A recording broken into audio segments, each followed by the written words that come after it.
حلوان كان اسمها هلوان. ايوه انا لسه ما اجيت عليه، خليه هذا له شغله خاصه عندي، لهذا راح افصله.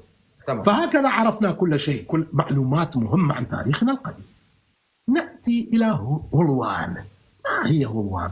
اين هي مدينه هلوان؟ في العربيه يسمونها مدينه حلوان.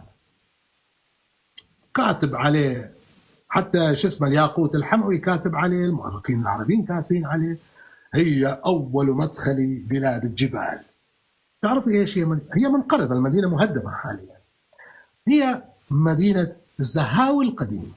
زهاو في دشت، عندنا دشت غاد من قانقين في حدود تسمى دشت زهاو، سهل زهاو، فيها مدينه خرائب اسمها زهاو القديم.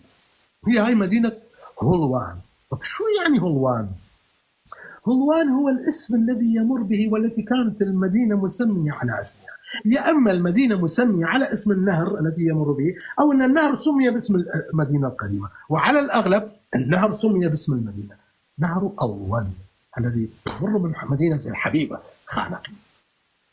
نهر القديم نهر هلوان، نهر هلوان التي على اسم مدينة هلوان، ينبع من الجبال القريبة من سربيل ذهب، يمر بمدينة هلوان وبقصر شيرين، ثم يدخل مدينة خانقين، ولا زلنا نسميها نهر الوند بالعربية، الوند بالكردية.